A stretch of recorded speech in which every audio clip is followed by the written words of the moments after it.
Hello YouTubers, back out again. It has been quite a while.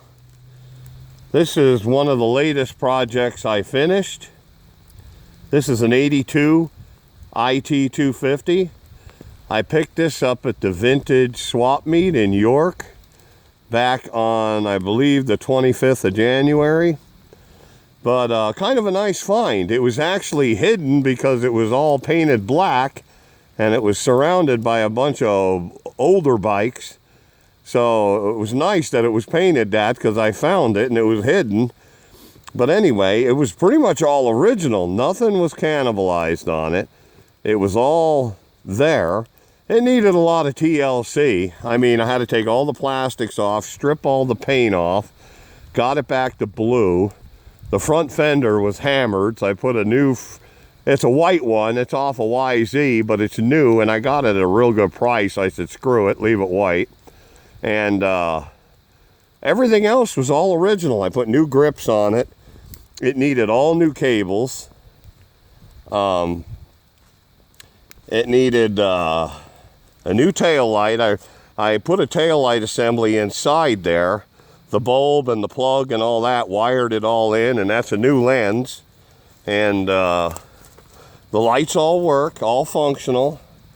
But I picked this up for like 700 bucks at the vintage swap meet. And like I said, it didn't look nothing like this. It was all flat black with a retarded front fender on it. It looked like hell.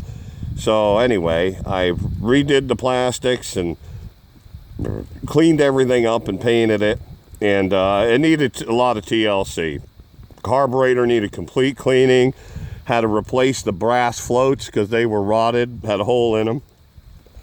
All new jetting. It was jetted way too rich. It has a brand new top end on it.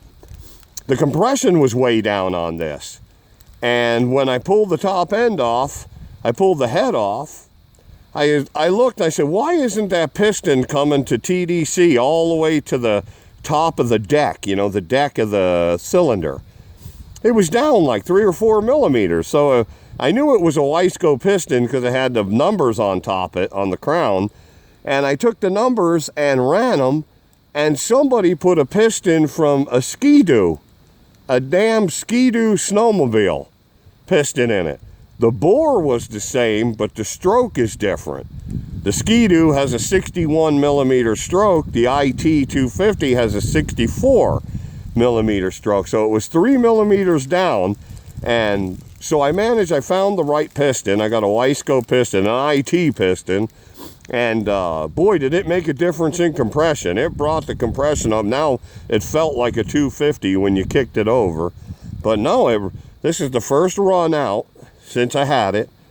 I've been out of commission for quite a while because I had COVID pneumonia and it about killed my ass. I was down for the count, so I'm recovering from that. But yeah, the bike came out good, and it came out nice. And I put all new brake shoes on it, and the rear shoes were hammered. I pulled them out and the pads fell right off the backing plates. They were like paper thin. So the shoes were hammered. I put new wheel bearings on it, front and rear. And but yeah, it's all original headlight. I had to put a bulb in it and stuff. And I had to get a new intake boot. That rubber intake boot where it has that YEIS pipe that comes out. That son of a bitch was completely rotted. The intake on it was shot. It was all split open and shit. I found this manifold in England. I bought it from a company called Sumo Rubber. If you look them up, they sold that for like around $50, and it beats DC Plastics or that Hot Foot Moto who charges like $105 on eBay. I got this from England, and it's a really nice make, good quality, and I paid like $55, I think, $54.99. And then you got to pay shipping, of course, but it's a really nice intake and half the price of a Hot Foot Moto. So I got that, and I had to get a new fuel petcock. The petcock, the original one was hammered. It was shot. So I got a new one of those, but no, I'm out here running it into hills. Of course, it's raining. Every time I come out, it fucking rains. But no, it's running really good. I'm actually surprised because it's I didn't have to do any kind of, when I put the right piston and everything in it, I thought, shit, I'm gonna have to rejet this thing and all that. It didn't need any jetting changes or none. It runs perfect. I mean, idle's good, not too lean, not too rich. I mean, all the way through, it's pretty good. So just thought, give a shout out to everybody. I know a lot of guys been asking me about that Husqvarna WR 430. I am working on that. It's got put on the back burner. I'm still trying to find some parts. I will make a video when that bad boy is up and running. But it's getting there. It's just taking a while. And then me getting COVID pneumonia and about killing my ass at the beginning of the year. I'm a little under the weather, but getting back to normal. So, but yeah, I will make a new video for that. Just wanted to show you guys what I've been tinkering with.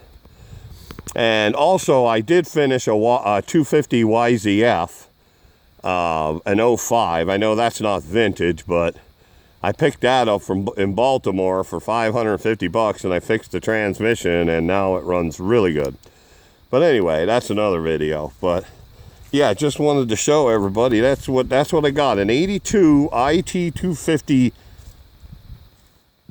I believe. 250J, but no, it's actually, I love it because it's all original. It even has the original tool bag on the back. I mean, that and the son of a bitchin' kickstand. Usually you never find these bikes with a fucking kickstand. All the plastics are original except the front fender. The tank, the rear, the side panels, all original. I did replace the sliders. I put new rollers. The chain rollers are always shot. Nobody ever changes those. I put new rollers and a new slider there on the swing arm, so that's all fixed. But no, nice fucking bike. I'll tell you what, these things are great for putting around the bush. You go up and even if you're not racing them vintage, just to trail ride them, they're perfect. They're comfortable. It has a 6-speed transmission, plenty of gears, you know, a nice low first gear, and in 6th gear you can open it up and move, you know. But these are just the excellent woods bike. The old ITs, man, they don't make them like this anymore. These are, even today, I still think these are one of the best bikes. I don't give a shit what KTM makes and all them other bullshit companies, you know, what the bikes they have out now. These old bastards, they're the best. So just thought, give everybody a shout out. And this is what I just finished. And hopefully more to come soon. So talk to you later. Take it easy.